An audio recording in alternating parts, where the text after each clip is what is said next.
Good morning, guys, and happy Friday. I am hoping that you guys learned a little something from the Focus Friday, or at least enjoyed doing something kind of regular this week with those Monday, Wednesday, Friday routines that we had. Nothing's really normal about what we're doing, but at least trying to keep some consistency there. So I'm sitting outside. It's a beautiful evening, Thursday evening. And obviously, you can see there's a picture of my family there because I was like, you know what? We recently had pictures returned to us from a photographer. And usually, I'm always super obnoxious and share them in school, especially because I'm always talking to you guys about how important family is. And right now, I think you guys, at least in the last 6 weeks, have gotten to spend a tremendous amount of time with your family. And while sometimes I know we kind of want to strangle our siblings if we have them, it's also been a blessing that you guys have spent so much time with your family. So my family means a lot to me, and I miss them. And, well, Carter lives nearby. We see him a little more often. Miss my sweet daughter. Yeah. So just wanted to say, and then, so this was my favorite picture that we did. This was our New Year's picture. We took them in January, but I just got it back from the photographer a couple weeks ago. We're wearing 20/20 glasses, and we attempted a family jumping picture. As you can see, Mr. Offit and I barely got off the ground, whereas our kids had no problem getting some air there. But anyway, it was just kind of fun. So hope you guys are at least finding some positive in the time that you're spending with your families, especially your seniors, even though there's a lot of bummer to this time. You're getting some pretty darn extra special time with your family before you're about to be gone. So anyway, let's see here. So I'm going to kind of review really quickly what we talked about on Wednesday because I actually went back and added a little more detail to some of the slides. So make sure you're jotting some of this stuff down, these bullet points, these main ideas, or at least that you're marking them in your book because we will be taking a test over all this stuff next week. And if you think you're going to remember it all, you're probably not. So be smart. Okay, so what we've talked about so far is when they're trying to, and the ballistic activity that you guys did in the little CSI activity had you guys lining up the markings on the side, the striations on the side of the bullets. And so I hope that that was a little bit more helpful to help you figure out how a forensic or ballistics expert is going to be looking for things. These are just some questions that are going to be asked, like, how is each fired bullet marked? Well, they're marked by the striations, or that are going from going down the rifling, going down the barrel of a gun. The rifling inside the barrel is going to make marks on the bullets, and then of course you've got the bullets, the casings that are getting marks on the end of them. And what we talked about, the procedure to match a bullet from the firearm it's shot from. And so that was one of the things in one of the videos you watched, and I talked about it. And then you were also doing it in the little interactive activity. You actually shot a bullet into the tank, and then used that bullet, and you compared it to the bullet from the crime scene. And that kind of answers what makes up test firing and why is. These are really three important questions that you might want to jot down. These are important things to make sure you can answer as you move into reviewing next week. Okay. We talked about this the other day.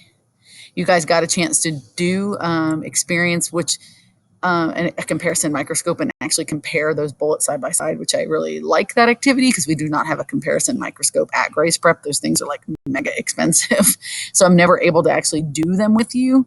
So I love that online activity that you guys did because you actually get to see like how incredibly zoomed in they get and magnified it gets and how they match just the tiniest detail of the scratches on the bullets. So it's pretty cool. The other thing you guys looked at, we talked about on Wednesday, was the spent casings. I added a little bit more to the original slide. Let me get myself out of the way. We talked about these, the circular breach marks, or the breach block markings, and then the, what are these called again? Oh, stippling. So there's different kinds of marks, and that the firing pin can sometimes be right in the middle, and sometimes it can be over here on the edge.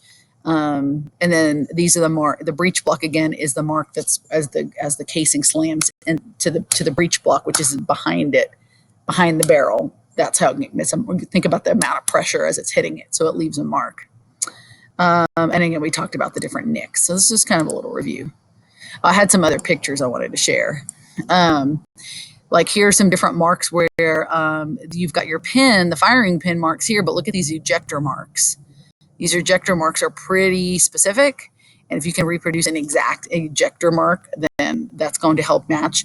Look at this pin. It's a little off center where the firing pin hit it. And then it also has a little kind of curved out part here. So again, you could look at all of these and see how different they are. This one's a little more oval and it's a little to the left, you know. This one has a bunch of weird little specific kind of nicks to it. It's really hard to see here. This one's more to the left and the lower to the right. This one is also to the lower to the right, but you can also see these little marks that were made. This one looks very different than the others. So does that one.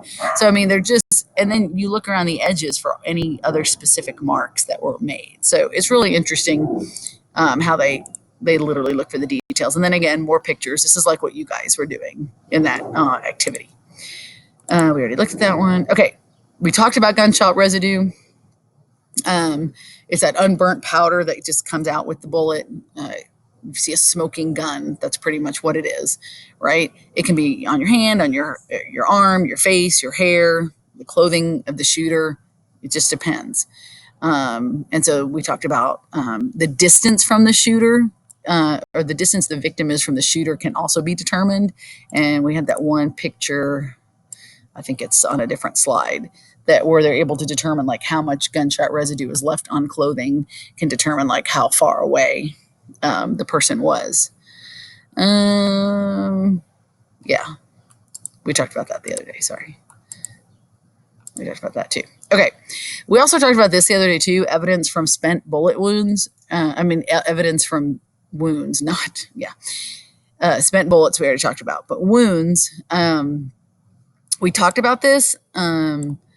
Just I added a little bit more detail down here that one of the other things that happens, we talked about all these things except these last 2 bullet points.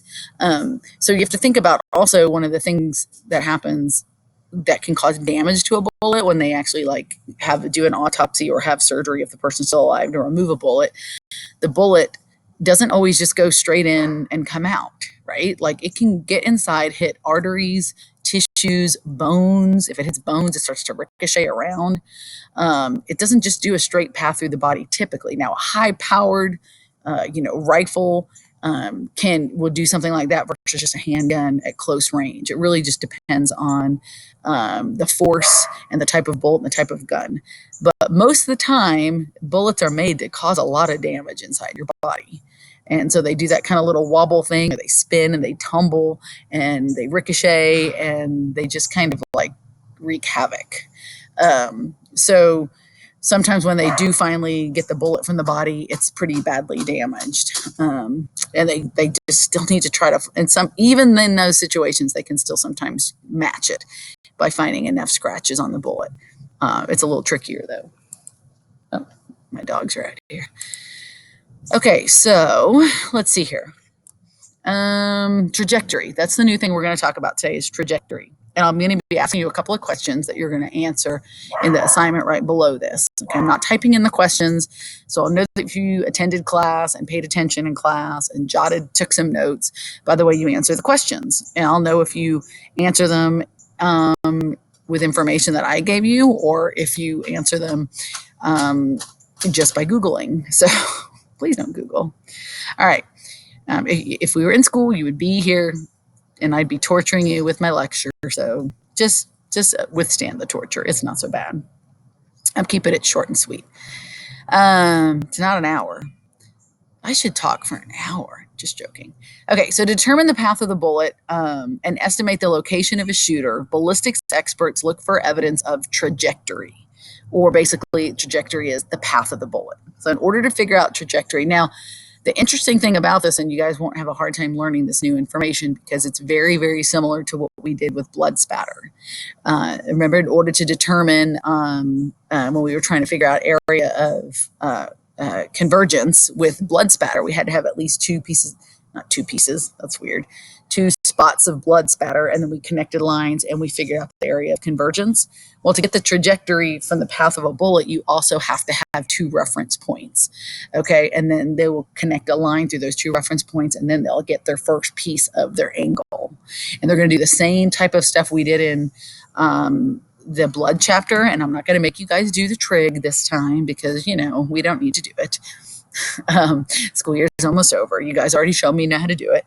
But they're going to use the same type of thing that we did with blood to figure out height, like we were doing. So anyway, it's kind of cool. Physics, trig, all that good stuff.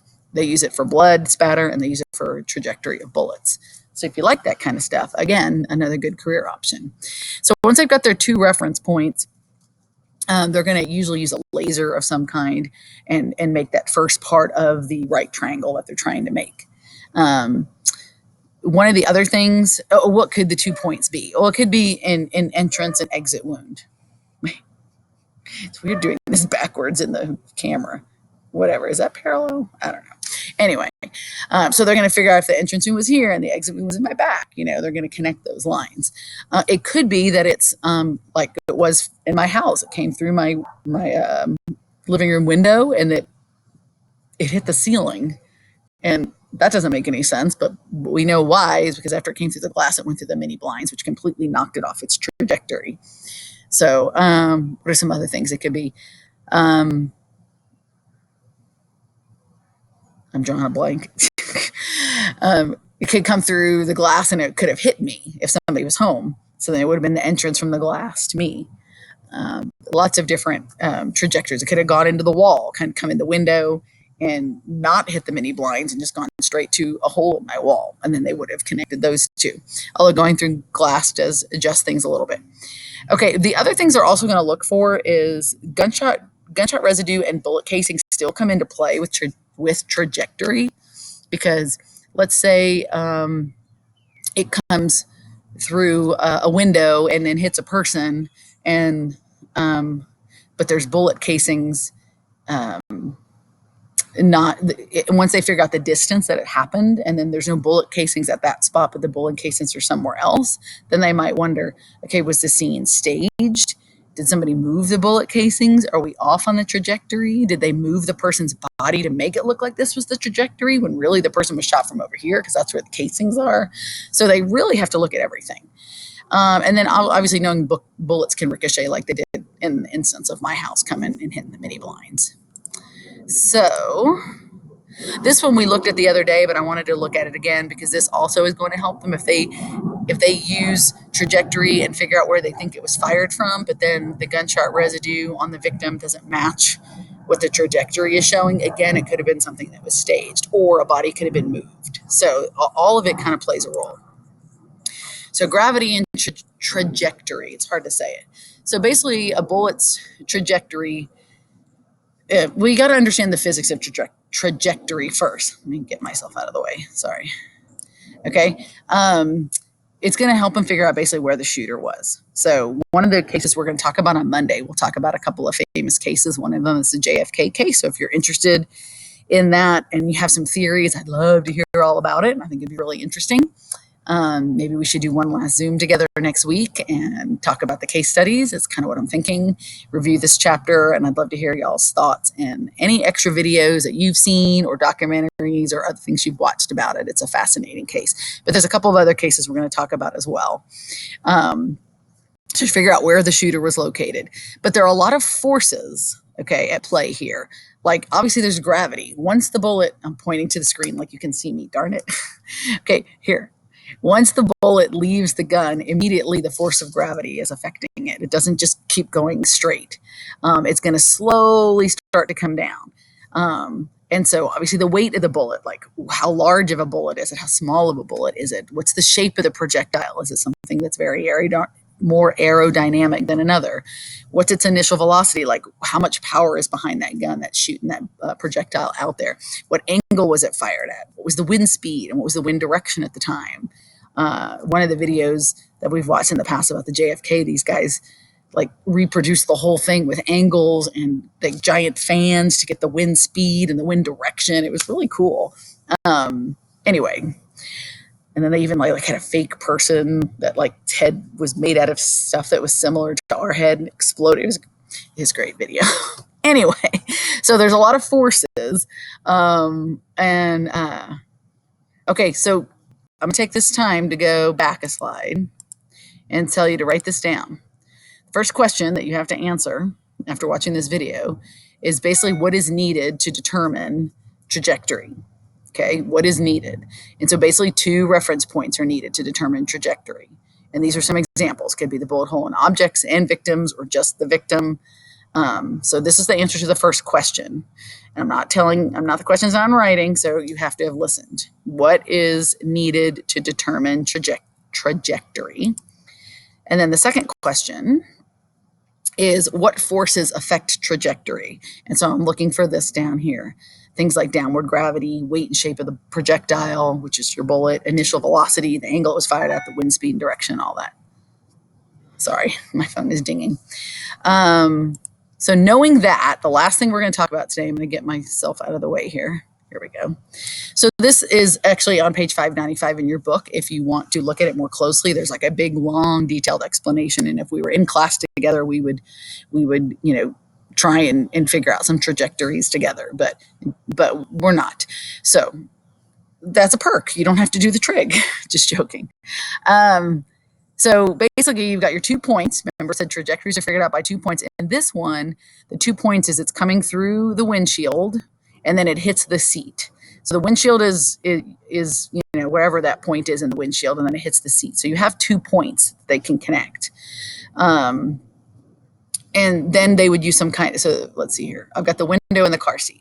The next thing they would do is use some kind of a laser and figure out the path of the bullet. And that's when they figure out the path of the bullet. And that's your C, your first part of your right triangle. Okay. So from that, they look and there's a nearby building and they see that, okay, like this kind of lines up when they do the laser to the second floor of that building over there. So we probably kind of want to go check that out. But they're still not exactly sure where. They don't want to check every window on the second floor. So they need more information. Sorry. So then they're going to try to figure out A, which is this distance. This distance is the height. I'm sorry, not the height. The distance from the car seat, the back of the car seat, whether it's 5 feet off the ground, however many, 4 feet off the ground, whatever that is. And they do a straight parallel line to the building. So this is not street level. This is the level from the height of the back of the car seat to just a straight parallel line all the way to the building. So this we can figure out. It's the distance from the seat to the building. So we don't know. We do know this, right? But what we don't know is this, the height. Okay, because they can measure this in the street. They can measure this, with the laser and measuring an actual measuring device. But what they don't know is the exact height. Okay, so that's what they're going to do. They're going to take the trajectory line. They know this is a right angle. They'll calculate this angle using, is it inverse sine or sine? I forget. All you good calculus people can tell me. Once they figure out this angle, and then they have this information and this information, then they can use, they can find the height. And then once they figure out that height, then they would still have to add this distance right here, the distance from the ground to the height of the bullet, and then add that to B, which would take you exactly to the height in the building, and they'd be able to figure out where it was shot from. So there's a lot that goes into it, just like it was with the blood chapter, but I decided I wasn't going to make you guys do any of those lab activities at the back of the book that make you calculate all of this. And since we can't do a lab in person, your lab was the interactive activity that you guys did. So all you really had to do is complete that, and that was an easy lab grade. So that's it for today. Don't forget to go answer those 2 questions. Let me know you were here, you attended class, you paid attention, you learned something, maybe. And on Monday, I will post some a review video, and then I will also probably post an actual review with some questions for you guys to answer, and then we'll probably Zoom on maybe Wednesday. I may poll you guys on Monday and see what day would be better, and then we'll test on Friday. Okay? All right, that's all I got. You guys have a wonderful day. It's Friday. Woohoo!